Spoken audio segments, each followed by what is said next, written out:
Good morning, students. Say your prayer. Yeah, thank you. நான் ஒரு நல்லாசிரியர். நான் உங்களுக்கு தாயாகவும் தந்தையாகவும் முறையாக அன்போடு கல்வியை போதிப்பேன். நான் ஒரு நல்லாசிரியர். நான் உங்களுக்கு தாயாகவும் தந்தையாகவும் முறையாக அன்போடு கல்வியை போதிப்பேன். நான் ஒரு நல்லாசிரியர். நான் உங்களுக்கு தாயாகவும் தந்தையாகவும் முறையாக அன்போடு கல்வியை போதிப்பேன். Okay, students, take your social science book. Yeah, take page number 243. So the next topic in civics, center-state relations. Okay, so how was the center have their relationship with the state?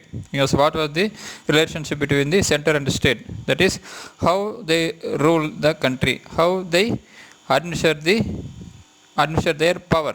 Okay, so in which way? Okay, so how the power was distributed between the center and the state. So in this video we will discuss about it. So just to recall what we have discussed in our previous class. So in our previous class we discussed about the fundamental duties. Okay, so when was the fundamental duties introduced, added in our constitution? Yeah, in the year 1976 through the 42nd Amendment Act. Yeah. So which committee recommended the addition of the fundamental duties? Sardar Saran Singh Committee, appointed by the Congress Party in the year 1976, recommended the fundamental duties. Okay, so how many fundamental duties are there initially? So initially there are 10 fundamental duties. Then 11th fundamental duty was added in the year 2002. Okay, so the 42nd Amendment Act, introduced in the year 1976, added a new part, namely Part 4A, and this consists of only one article, 51A, which consists of 10 fundamental duties in the year 1976. But in the year 2002, the 11th fundamental duty was introduced. So we discussed about the list of fundamental duties in our previous class. Okay, so in today's class we will discuss about the center-state relations. Okay, so you know India is divided into 28 states and union territories. So 8 union territories. Okay, so there is one union government. Yeah, so union government is there, and apart from that there are 28 state government and with 8 union territories. Okay, so how was the power divided or distributed between the center and the state? Okay, so you can study this center and state relationship between the center and state in 3 headings. So one is legislative powers, and another one is administrative relations, then third one is financial relations. Okay, so the center state relationship mentioned in the constitution between the article 245 to 300. Okay, so from 245, article number 245 to 300, the relationship between center and state was mentioned. Okay, so it can be studied under 3 headings. So first one is legislative relation, then second one is administrative relation, then third one is financial relation. First, legislative relations between center and the state. So legislative means the lawmaking body. Yeah. So for the central government, that is for the union government, the parliament is the lawmaking body. So likewise in the state government there is state assembly. So you know our state assembly. So what is the state assembly? Yeah. So it is marked as Tamil Nadu Arasu Thalaimaich Seiragam. Okay, it is in Madras. So it is St. George Fort. Okay, it is our Tamil Nadu legislative assembly. So that is the law making body of our state. Okay, so first we will discuss about the legislative relations between the center and the state. So that is the law making body. First, the union parliament, the parliament of the central government, that is the union parliament, has the power to legislate, that is has the power to make law for the whole or any part of the territory of India, which includes not only the states but also the union territories or any other area for the time being included in the territory of India. Because the central government, that is the parliament, has the power to make laws for the whole country or any part of the territory of India. So it includes maybe a states or an union territory or any other area which may be included in future. Okay, so parliament can make law, can have the power to make law for the whole country or only a part of the country or for only for union territories or for the areas which may be included in future. So say for example recently, so Jammu and Kashmir, so they cancelled one special article 370 now. So how it was done? So only by the parliament. So that's why we can say that the union parliament have the power to make laws for the whole country or any part of the territory of India. Maybe it includes a state or a group of states or a union territory or any other area included in the territory of India. The 7th schedule of our constitution embodies 3 lists. So embodies means it contains. So the 7th schedule of our constitution contains 3 lists. So that is union list, state list, then concurrent list. Okay, the 7th schedule of the constitution so contains 3 lists, namely the union list, state list, and the concurrent list. So the union list consists of 97 items. So which has the subjects of national importance. So 97 items includes the subjects of national importance. Then state list so consists of 66 items. So it includes local and state importance. Okay, it includes the subjects of local and state importance. Then concurrent list, so it consists of 47 items. So which has the common interest of both center and the state. So in this concurrent list we can see the subjects which have the common interest of both center and the state. Okay, wow. The 7th schedule so contain 3 lists, namely union list, state list, then concurrent list. So first union list so consists of 97 items, so which has the subjects of national importance. So in the union list only union, that is central government, can make law. Okay, so only the union government can make law on the subjects. Then state list, so in state list it consists of 66 items. So this has the subjects of local and state importance. Okay, so in this state list only the state government can make law. Okay, so finally the concurrent list, so 47 items. So in the 47 items so they has the subjects of common interest both to center and state. So that is the, it includes the subject which is common to both center and the state.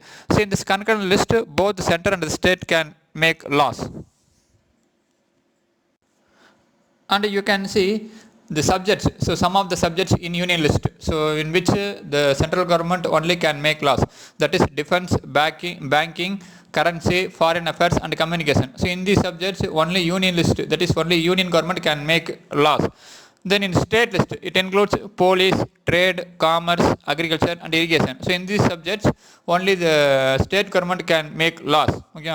So apart from there are in union list 97 subjects is there, then state list 66 items are there. Then if you take concurrent, that is common for both center and the state. So education, forest, trade, union, marriage, adoption and succession. So these are the subjects, these are the items in which both center and the state government can make laws. So the parliament enjoys the exclusive power to legislate on subjects enumerated in the union list. That means the parliament can make laws so that were mentioned in the union list. So likewise the state legislator have the power to make laws so that were mentioned in the state list. Okay, so in the union list only the parliament can make laws. Okay, so the parliament has the power to make laws. So likewise in the state list the state legislator so have the power to make laws. So in the concurrent list both the parliament and the legislator has the power to make laws on subject. So in the concurrent list both the parliament and the state legislator can make laws, has the power to make laws. Okay. But if there is a conflict between the law of state and the union on a subject means so the law of parliament only prevails. So that is the law of parliament only should be followed. Yeah. So if there is the conflict between the law of state and the law of union on a subject in a concurrent list means only the law of parliament prevails. So that is the law of parliament only applicable. Okay, so that means here in concurrent list the law that was made by parliament was only powerful. Okay, so if the parliament didn't pass any law means so the law passed by the state government would be followed. Okay, so we discussed the legislative power. So legislative relations means the law making body. So which schedule contains the 3 list? Yeah, seventh schedule. Yeah, so name the three list. Yeah, union list, state list, then concurrent list. So how many items are there in union list, state list, then concurrent list? Yeah, union list 97 items, state 66, then concurrent 47. Yeah. So who can make laws in the concurrent list? Yeah, both the union government and the state government has the power to make laws in the subjects contained in the concurrent list. Okay. So next we will discuss about the administrative relations between the center and the state. Yeah. So this was mentioned in the article from 256 to 263. Okay. So this was mentioned in the article from 256 to 263. Yeah. So normally the center state relationship was mentioned from 245 to 300. Yeah. So from 245 to 255 legislative relations was mentioned. From 256 to 263 administrative relations was mentioned. So administrative power of a state extends only to its own territory. So that means within the state. So administrative power of a state extends only within the state and with respect to which it has legislative competence. That means it is applicable only to the state territory. So to within the state territory only and not beyond its state. Okay, so it was applicable only to its own territory and with respect to which it has legislative competence. So that is it has legislative power. Okay, so it can make laws that is it can admit their power only to the area under its territory, so under its control. Okay, but union has exclusive executive power over the matters with respect to which parliament has exclusive power to make laws. So it can make laws, so that is it can administer the areas so with which it can make laws. Then the excess of its power conferred by any treaty or agreement. Yes, it can access its power so conferred by any treaty or agreement. Okay, so the central government can make any treaty or agreement with other countries. Okay, so the central government has the power to access its power so over this treaty and agreement. So this is the administrative power of center and the state. So state government power, administrative power extend only to its own territory. Okay, but if you take the state government, central government, so it can access its power over any treaty or agreement. Okay, so she can make, that is the central government can access its power over any treaty or agreement signed with the foreign countries also. So we discussed center state relations in legislative relation, then administrative relation. So now we will discuss about the center state relations of financial. Okay, so the financial relations between the center and state in India. So article 268 to 293 in part 12. So article 268 to 293 in part 12 deal with the financial relations between center and the state. So article 268 to 293 in part 12 deal with the financial relations between the center and the state.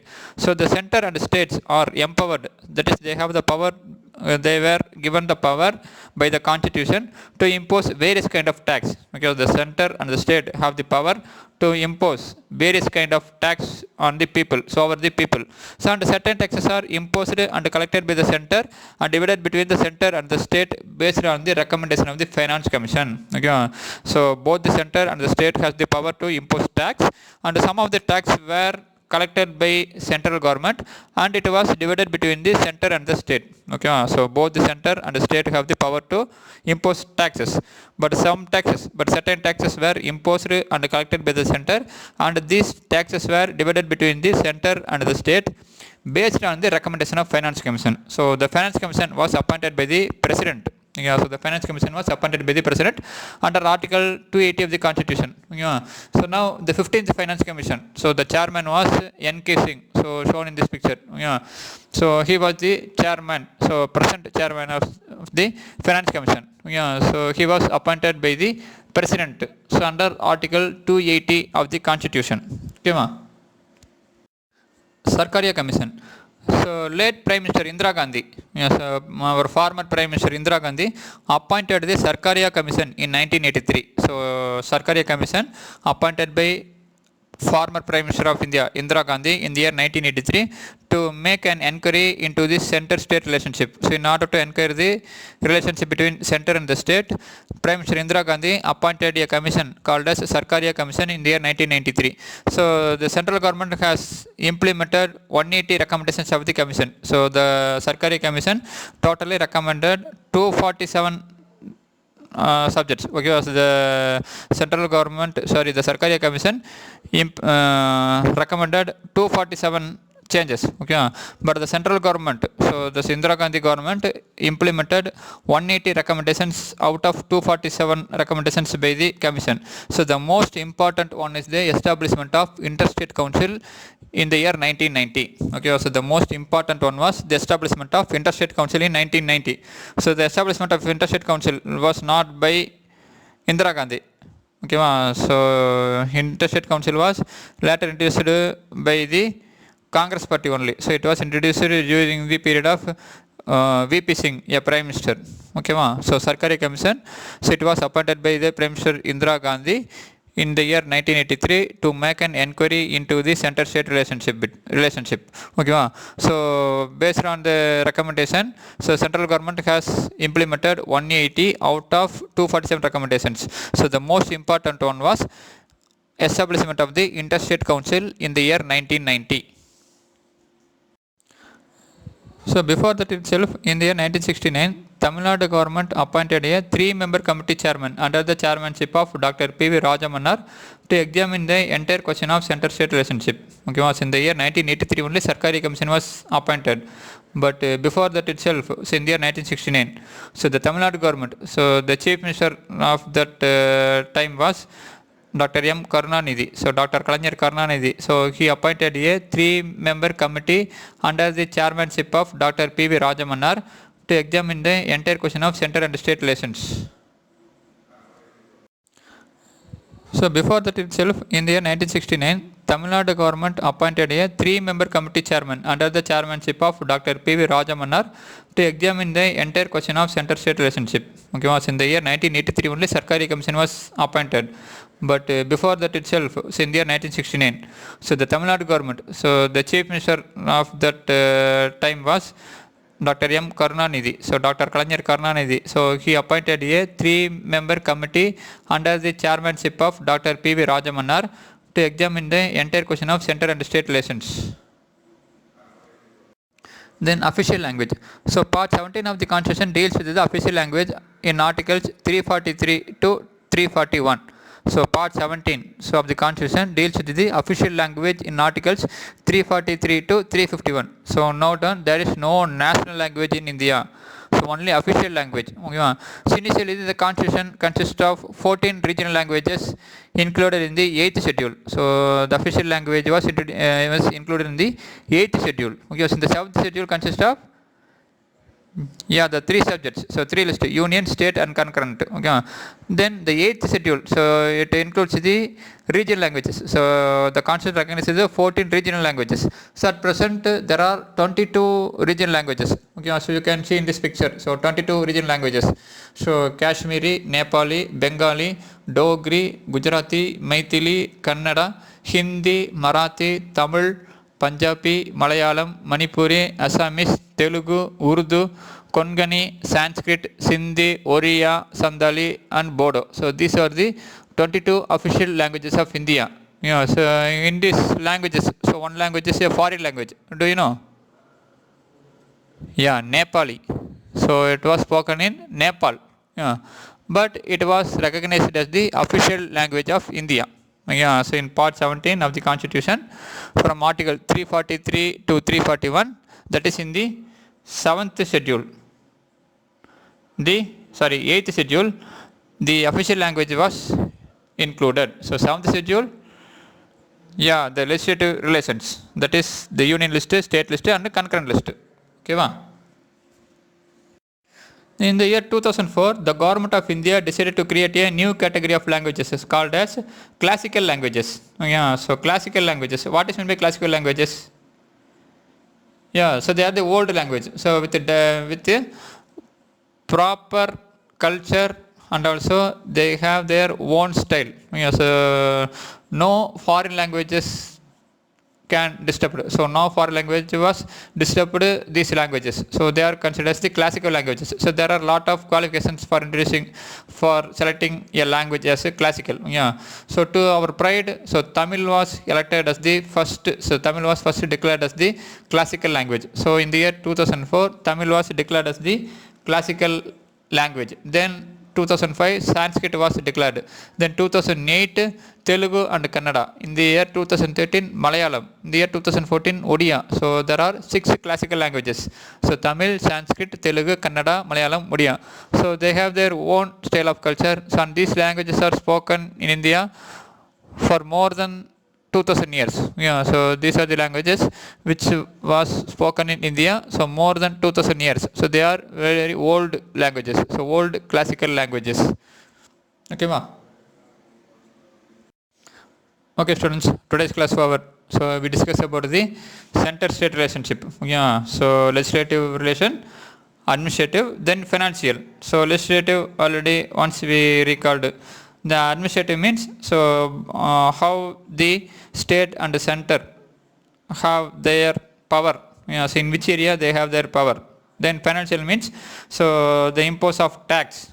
So the way of imposing tax and how it was divided. Then so we saw about a commission set up by Prime Minister Indira Gandhi in the year 1983. So what was that commission? Yeah, Sarkaria Commission. So how many recommendations was implemented? Yeah, 180. Then before that itself, our Tamil Nadu government appointed a committee in the year 1969. So who was the chairman of that committee? Yeah, Dr. P.V. Rajamannar. Then we discussed about official language. So how many official languages are there now? Yeah, 22 languages. So in which part and which article mentions the official language? Yeah, part 17 and the articles from 343 to 351. Then it was included in the 8th schedule. Okay, ma. Then classical language. So which one is the first language declared as the classical? So which one was, so which Indian language was introduced, declared first as the classical language? Yeah, Tamil. So can you tell the languages which are considered as the classical one? Yeah, Tamil, Sanskrit, Telugu, Kannada, Malayalam and Odia. Okay, students, if you have any doubt, just contact me. Then today's homework, so 4th row meter, so give short answers. So 5th question, what are the classical languages in India? Then 7th question, list out the 3 heads of the relations between the center and the state. So 5th question and 7th question. So classical languages in India. So page number 244. Yeah, taken. So 244. So do you know? So there are 3 headings. So the third one, so that is just about the emergency provisions. So in 2004, the government of India, so like that the points are no. So in that, just write. So the last 3 lines, that is the language with year, that is from Tamil 2004, Sanskrit 2005, Telugu 2008, Kannada 2008, Malayalam 2013 and Odia 2014. So that's enough. So just write the answer from Tamil to Odia 2014. So that is the answer for 5th question. Then 7th question. So list out the 3 heads of the relations between the center and the states. So answer in page number 243 and 244. So just write the heading. So center state relations. So first heading legislative relation. Then next page administrative relations. Then third one financial relations. Just write the 3 heading. So that is the answer. So it is your today's homework.